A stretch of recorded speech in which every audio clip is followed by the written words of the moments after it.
Good morning and welcome back to the Haven Financial Group radio show. Thanks for listening this morning. I know you have lots of options and lots to do on a Sunday morning, I'm sure.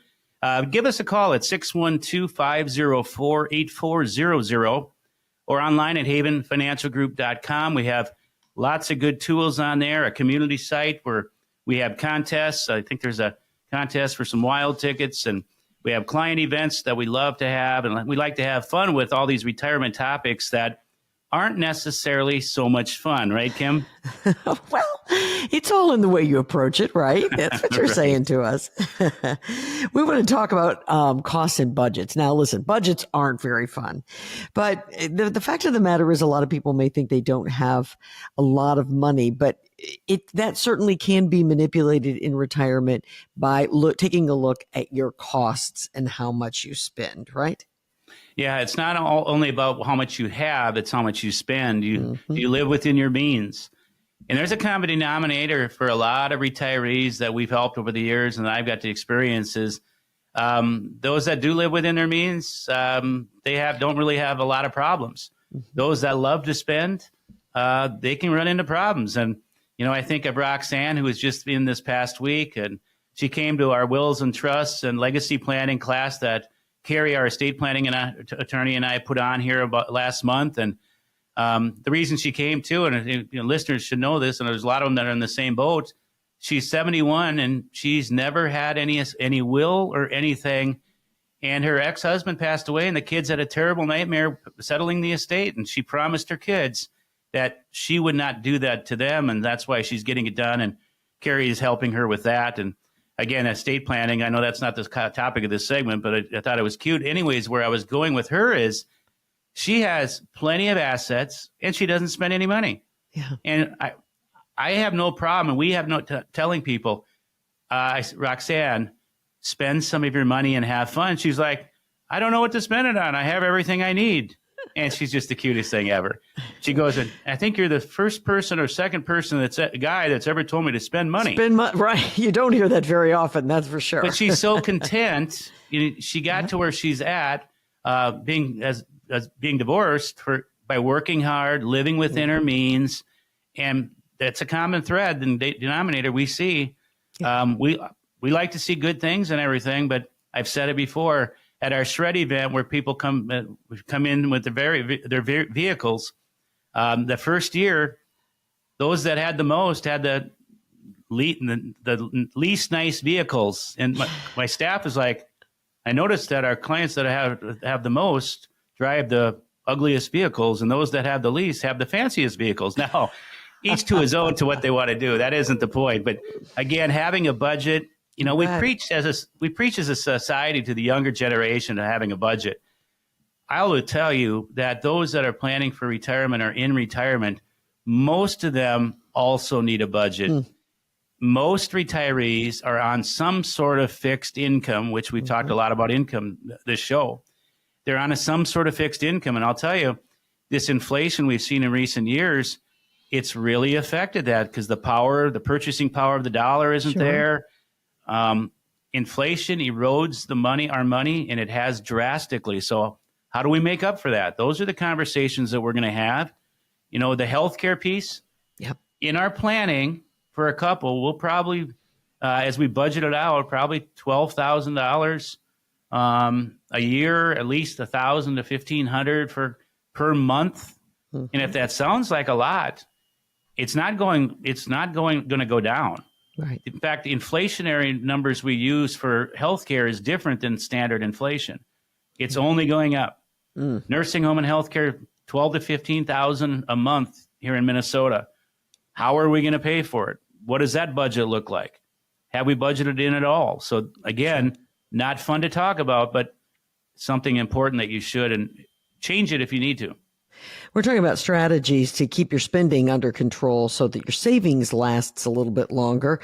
We've just talked about healthcare and long-term emergency expenses. That's something that has to be budgeted in. Yeah. We talk about a good balance in a portfolio. You have your risk stock market investments. Great. You have principal protected investments. And if you're wondering, what is that? Come in and talk more with us. But liquidity. You and I have talked about how important it is to have as a benchmark, we like to see 50 to 100 grand for a retired couple, 50 to 100 grand liquid in the bank. And I know the first thing listeners are going to go, well, why do you need that much in the bank? Well, things happen. The furnace goes out. The grandkids want things. And then the stock market tanks, and you don't want to be drawn off that now. So there's a whole bunch of reasons. And another reason, being in this industry so long, I see folks every single week come in with 5 to 10,000 liquid and everything at risk in the stock market. And somehow they think that might be a good recipe to go into retirement. Right. That's a wrecking ball just waiting to wreck. That is not a good balance. So what's the right balance for you? What is your current balance? Did I just describe what your situation is? I hope not. But maybe you are the type that has good liquidity, good principal protection, and adequate stock market investments. The problem is most people just don't know until something negative happens. And that negative, unfortunately, Kim, is usually a 25% drop in their portfolio. Sure, absolutely. One of the things that could be added for budgeting purposes would be life insurance with living benefits, right? Yeah, life insurance can be used for a variety of reasons. It just doesn't have to be used for legacy planning. It can have some long-term care features in life insurance. If you're looking at a long-term care life insurance hybrid, some of them are very, very attractive, much better than the old traditional. We talked earlier about annuities. When those annuities are used for income, they can have riders. Now, I will say riders are add-ons. Add-ons oftentimes mean additional cost as well. They don't always have to be, but oftentimes they do. They can have long-term care riders on. They can be, maybe you can't qualify. Maybe that's a good way to get some long-term care coverage. Longevity riders to make sure that the income is guaranteed for your life and maybe your spouse's life. Inflationary riders. So when inflation goes up, it rises with inflation. And those also can be on long-term care policies as well.